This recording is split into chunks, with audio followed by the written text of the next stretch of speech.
एक ऐसी क्रांति जिसने दुनिया की सबसे शक्तिशाली साम्राज्यवादी ताकतों में से एक को हिला दिया। एक ऐसा विद्रोह जिसने अंग्रेजों को पहली बार एहसास कराया कि भारत सिर्फ एक उपनिवेश नहीं है। लेकिन सबसे दिलचस्प बात यह है कि आज भी इतिहासकार इस बात पर पूरी तरह सहमत नहीं कि 1857 की घटना आखिर थी क्या। क्या यह सिर्फ कुछ नाराज सैनिकों का विद्रोह था? नहीं, यह कहीं बड़ा है। हमें सतर्क रहना होगा। या फिर भारत की आजादी की पहली बड़ी लड़ाई? एक तरफ अंग्रेज इसे सैनिक विद्रोह कहते हैं, दूसरी तरफ भारतीय इतिहास में इसे प्रथम स्वतंत्रता संग्राम कहा जाता है। लेकिन सच क्या है और आखिर ऐसा क्या हुआ था जिसने हजारों सैनिकों, राजाओं, किसानों और आम लोगों को अंग्रेजी शासन के खिलाफ खड़ा कर दिया? आज हम जानेंगे 1857 की क्रांति का पूरा इतिहास। एक ऐसी कहानी जिसने भारत और ब्रिटेन दोनों का भविष्य बदल दिया। 1857 की क्रांति को समझने के लिए हमें थोड़ा पीछे जाना होगा, लगभग 100 साल पीछे। साल 1757, प्लासी का युद्ध। यही वह घटना थी जिसके बाद ईस्ट इंडिया कंपनी ने भारत में अपना प्रभाव तेजी से बढ़ाना शुरू किया। फिर आया 1764 का बक्सर का युद्ध, और इसके बाद कंपनी सिर्फ एक व्यापारिक संस्था नहीं रही, वह धीरे धीरे भारत की शासक बनती चली गई। अगले कुछ दशकों में अंग्रेजों ने एक एक करके भारतीय राज्यों पर अपना नियंत्रण बढ़ाना शुरू कर दिया। कहीं युद्ध के जरिए, कहीं संधियों के जरिए और कहीं राजनीतिक चालों के जरिए। लेकिन सबसे महत्वपूर्ण बदलाव 1848 में हुआ, जब लॉर्ड डलहौजी भारत के गवर्नर जनरल बना। डलहौजी की एक नीति थी, व्यवगत का सिद्धांत, डॉक्ट्रिन ऑफ लैप्स। इस नीति के अनुसार यदि किसी भारतीय राजा का कोई जैविक उत्तराधिकारी नहीं होता तो उसका राज्य अंग्रेजों के अधीन चला जाता। सुनने में यह एक प्रशासनिक नियम लग सकता है, लेकिन भारतीय राजाओं के लिए यह उनके अस्तित्व पर सीधा हमला था।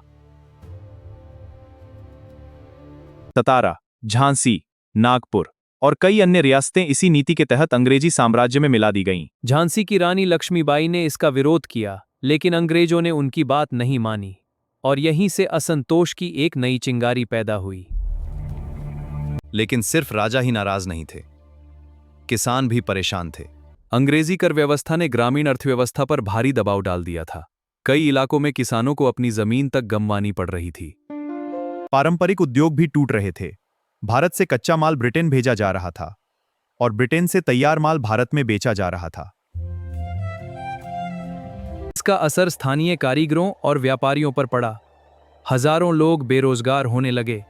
लेकिन किसी को अंदाजा नहीं था कि सबसे बड़ा विस्फोट अभी बाकी है, और वह विस्फोट आने वाला था सेना के अंदर से।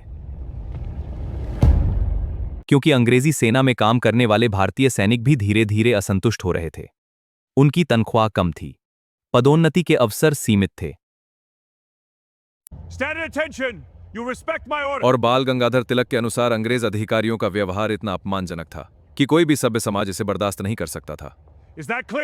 भारतीय सैनिकों को महसूस होने लगा कि वे सिर्फ अंग्रेजी साम्राज्य के लिए लड़ रहे हैं, लेकिन बदले में उन्हें सम्मान नहीं मिल रहा। और फिर आया वह विवाद जिसने पूरे माहौल को बारूद के ढेर में बदल दिया। Enfield rifle. 1856 और 1857 के दौरान नई एनफील्ड राइफल भारतीय सेना में लागू की गई। इस राइफल के कारतूस का मुंह दांतों से काटना पड़ता था। जल्द ही अफवाह फैल गई कि इन कारतूसों पर गाय और सूअर की चर्बी लगी हुई है। हिंदू सैनिकों के लिए गाय पवित्र थी, मुस्लिम सैनिकों के लिए सूअर अपवित्र माना जाता था। इसलिए यह खबर बिजली की तरह फैल गई। अंग्रेज अधिकारियों ने सफाई देने की कोशिश की, लेकिन तब तक बहुत देर हो चुकी थी। विश्वास टूट चुका था। और जब किसी शासन के प्रति लोगों का विश्वास टूट जाता है तो छोटी घटनाएं भी बड़े विस्फोट का कारण बन सकती हैं। लेकिन किसी को अंदाजा नहीं था कि कुछ ही हफ्तों बाद एक सैनिक का नाम पूरे इतिहास में दर्ज होने वाला है। उस सैनिक का नाम था मंगल पांडे। लेकिन किसी को अंदाजा भी नहीं था कि आगे क्या होने वाला है। 29 मार्च 1857, बैरकपुर छावनी। एक भारतीय सैनिक जिसका नाम था मंगल पांडे। उस दिन उसने वह कदम उठाया जिसने आने वाले महीनों में पूरे भारत को बदल दिया। मंगल पांडे ने अपने अंग्रेज अधिकारियों के खिलाफ हथियार उठा लिए। उसने खुलेआम विद्रोह का आह्वान किया। हालांकि उस समय उसका प्रयास व्यापक विद्रोह में नहीं बदल पाया। उसे गिरफ्तार कर लिया गया और 8 अप्रैल 1857 को फांसी दे दी गई। लेकिन अंग्रेजों को यह समझ नहीं आया कि वे सिर्फ एक सैनिक को फांसी नहीं दे रहे थे, वे एक विचार को जन्म दे रहे थे, एक ऐसा विचार जो कुछ ही हफ्तों बाद पूरे उत्तर भारत में आग की तरह फैलने वाला था। और फिर आया 9 मई 1857, मेरठ। 85 भारतीय सैनिकों ने कथित रूप से चर्बी वाले कारतूस इस्तेमाल करने से इनकार कर दिया। अंग्रेज अधिकारियों ने उन्हें कठोर सजा सुनाई, सार्वजनिक रूप से उनका अपमान किया गया, हथकड़ियां पहनाई गईं और जेल में डाल दिया गया। यह दृश्य हजारों भारतीय सैनिकों ने देखा। गुस्सा पहले से मौजूद था, अब उसे सिर्फ एक चिंगारी की जरूरत थी, और वह चिंगारी अगले ही दिन भड़क उठी। 10 मई 1857 मेरठ में युद्ध शुरू हो गया। भारतीय सैनिकों ने जेल तोड़ दी, कैद किए गए साथियों को मुक्त कराया, कई अंग्रेज अधिकारियों पर हमला किया गया। और फिर विद्रोहियों ने एक ऐसा फैसला लिया भरी जो पूरी क्रांति की दिशा तय करने वाला था। उन्होंने दिल्ली की ओर मार्च शुरू कर दिया। यह सिर्फ एक सैन्य कदम नहीं था, यह एक राजनीतिक संदेश था, क्योंकि दिल्ली अभी भी मुगल साम्राज्य की प्रतीकात्मक राजधानी मानी जाती थी। 11 मई 1857 विद्रोही दिल्ली पहुंच गए और यहीं से मामला अचानक बदल गया। दिल्ली में अंग्रेज प्रशासन लगभग हिल गया। विद्रोहियों ने लाल किले की ओर रुख किया और फिर उन्होंने एक बुजुर्ग शासक से समर्थन मांगा। उस शासक का नाम था डी बहादुर शाह जफर। उस समय उनकी उम्र 85 वर्ष से अधिक थी। उनके पास वास्तविक सत्ता लगभग नहीं थी, लेकिन उनके नाम में एक ऐतिहासिक शक्ति थी। शुरुआत में जफर हिचकिचाए, लेकिन हालात तेजी से बदल रहे थे। आखिरकार उन्होंने विद्रोहियों का समर्थन स्वीकार कर लिया और इसी क्षण 1857 का विद्रोह एक स्थानीय सैन्य बगावत से बढ़कर एक बड़े राजनीतिक आंदोलन का रूप लेने लगा। अब विद्रोहियों के पास एक प्रतीक था, एक ऐसा नाम जिसके पीछे हजारों लोग एकजुट हो सकते थे। लेकिन असली कहानी यहां से शुरू होती है, क्योंकि दिल्ली के बाद विद्रोह पूरे उत्तर भारत में फैलने लगा। कानपुर, लखनऊ, झांसी, बरेली, इलाहाबाद, आगरा। 1857 की क्रांति का सबसे महत्वपूर्ण चरण अब शुरू हो चुका था। सबसे पहले बात करते हैं कानपुर की। यहां नेतृत्व कर रहे थे नाना साहेब। नाना साहेब का अंग्रेजों से पुराना विवाद था। वे पेशवा बाजीराव द्वितीय के दत्तक पुत्र थे, लेकिन अंग्रेजों ने उनकी पेंशन बंद कर दी थी। नाना साहेब इसे अन्याय मानते थे। जब विद्रोह शुरू हुआ तो कानपुर अंग्रेजों और विद्रोहियों के बीच संघर्ष का प्रमुख केंद्र बन गया। कई सप्ताह तक संघर्ष चलता रहा। आखिरकार अंग्रेजों की स्थिति कमजोर होने लगी। लेकिन कानपुर की घटनाएं बाद में बेहद विवादित बन गईं, क्योंकि दोनों पक्षों द्वारा हिंसा की घटनाएं हुईं और ब्रिटिश प्रचार ने इन्हें व्यापक रूप से इस्तेमाल किया। उधर लखनऊ में भी संघर्ष तेज हो चुका था। अवध पहले ही अंग्रेजों द्वारा अधिग्रहित किया जा चुका था, इसलिए वहां असंतोष बहुत गहरा था। बेगम हजरत महल ने अंग्रेजों के खिलाफ मोर्चा संभाला। उन्होंने स्थानीय लोगों को संगठित किया और लंबे समय तक अंग्रेज सेना का मुकाबला किया। लेकिन यदि 1857 की क्रांति का कोई सबसे प्रेरणादायक चेहरा था, तो वह थी झांसी की रानी लक्ष्मीबाई। झांसी पहले ही डॉक्ट्रिन ऑफ लैप्स के कारण अंग्रेजों द्वारा अधिग्रहित की जा चुकी थी। रानी लक्ष्मीबाई ने इसे कभी स्वीकार नहीं किया। जब विद्रोह फैला तो उन्होंने झांसी की रक्षा की जिम्मेदारी अपने हाथों में ले ली।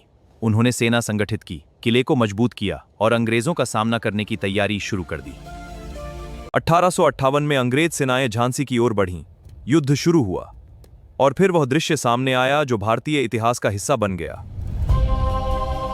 रानी लक्ष्मीबाई घोड़े पर सवार होकर युद्ध भूमि में उतरी। उन्होंने असाधारण साहस का प्रदर्शन किया। यह सिर्फ एक रानी का युद्ध नहीं था, यह सम्मान, अधिकार और स्वतंत्रता की लड़ाई बन चुकी थी। लेकिन अंग्रेजी सेना संख्या और संसाधनों में अधिक मजबूत थी। झांसी अंततः अंग्रेजों के नियंत्रण में चली गई। फिर भी रानी लक्ष्मीबाई ने हार नहीं मानी। वे तात्या टोपे के साथ मिल गईं और संघर्ष जारी रखा। 1858 में ग्वालियर के पास हुए युद्ध में रानी लक्ष्मीबाई वीरगति को प्राप्त हुईं। लेकिन उनकी कहानी यहीं समाप्त नहीं हुई, क्योंकि वे आने वाली पीढ़ियों के लिए साहस और प्रतिरोध का प्रतीक बन गईं। उधर तात्या टोपे ने लंबे समय तक गुरिल्ला युद्ध जारी रखा। उनके मित्र और नरवर के राजा मानसिंह ने धोखा दिया, जिसके बाद अंग्रेजों ने उन्हें 18 अप्रैल 1859 को मध्य प्रदेश के शिवपुरी में फांसी दे दी। लेकिन 1857 की क्रांति की कहानी सिर्फ दिल्ली, कानपुर और झांसी तक सीमित नहीं थी। पूर्वी भारत में भी एक ऐसा योद्धा अंग्रेजों के खिलाफ खड़ा था, जिसकी उम्र उस समय लगभग 80 वर्ष थी। और उस योद्धा का नाम था वीर कुंवर सिंह। कुंवर सिंह बिहार के शाहबाद जिले के जगदीशपुर रियासत के शासक थे। जब 1857 की क्रांति शुरू हुई तब अधिकांश लोग सोचते थे कि इतनी अधिक उम्र में कोई व्यक्ति युद्ध का नेतृत्व नहीं कर सकता, लेकिन इतिहास कुछ और ही लिखने वाला था।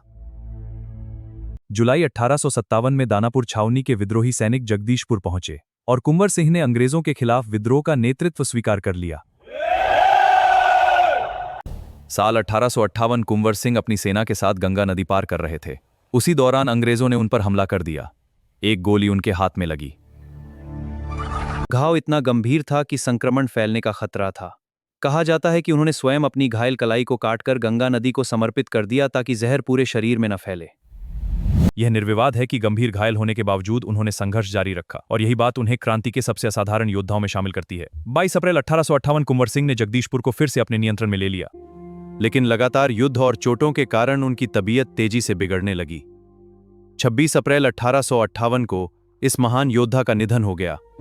1857 का विद्रोह जितनी तेजी से फैला था उतनी ही तेजी से अंग्रेजों ने भी जवाबी कार्रवाई शुरू कर दी। ब्रिटेन से अतिरिक्त सैनिक बुलाए गए। पंजाब और कुछ अन्य क्षेत्रों से भी बड़ी संख्या में सैनिक भेजे गए। अंग्रेजों ने एक एक करके विद्रोही केंद्रों पर हमला करना शुरू किया।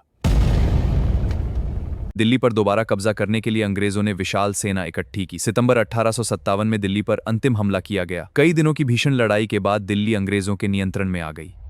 अंतिम मुगल बादशाह बहादुर शाह जफर को गिरफ्तार कर लिया गया। उन्हें रंगून निर्वासित कर दिया गया, जहां उन्होंने अपने अंतिम दिन बिताए। दिल्ली के बाद अंग्रेजों ने कानपुर, लखनऊ और झांसी पर भी भीषण हमले किए। विद्रोहियों ने बहादुरी से लड़ाई लड़ी, लेकिन अंग्रेजों की सैन्य ताकत बहुत अधिक थी। धीरे धीरे 1857 की क्रांति कमजोर पड़ने लगी। 1857 की क्रांति कमजोर पड़ चुकी थी, लेकिन इसका असर खत्म नहीं हुआ था। अंग्रेजों ने विद्रोह को दबा दिया, लेकिन वे समझ चुके थे कि भारत अब पहले जैसा नहीं रहा। क्रांति के बाद ब्रिटिश शासन ने भारत पर अपना नियंत्रण और भी टेढ़ा कर दिया। इंडिया कंपनी को भंग कर दिया गया और भारत सीधे ब्रिटिश सरकार के अधीन आ गया। रानी विक्टोरिया ने घोषणा की कि अब भारत ब्रिटिश साम्राज्य का हिस्सा है। लेकिन 1857 की क्रांति ने एक ऐसी चिंगारी जगा दी थी जिसे बुझाया नहीं जा सकता था। इस विद्रोह ने भारतीयों को पहली बार यह एहसास कराया कि अंग्रेजों को चुनौती दी जा सकती है। क्रांति ने भारत में राष्ट्रवाद की नींव रखी। आने वाले दशकों में यही भावना आजादी के आंदोलन में बदल गई। क्रांति असफल नहीं थी, उसने भारत को एकजुट होने का रास्ता दिखाया। यह वह क्षण था जब भारत ने पहली बार सामूहिक रूप से अंग्रेजी शासन को चुनौती दी, और यही कारण है कि इस क्रांति को भारत का पहला स्वतंत्रता संग्राम कहा जाता है। यह सिर्फ इतिहास नहीं है, यह हमारी पहचान है। आपके हिसाब से क्या 1857 की क्रांति को भारत का पहला स्वतंत्रता संग्राम कहना सही है, या यह मुख्य रूप से सैनिक विद्रोह था? अपनी राय नीचे कमेंट में जरूर बताइए।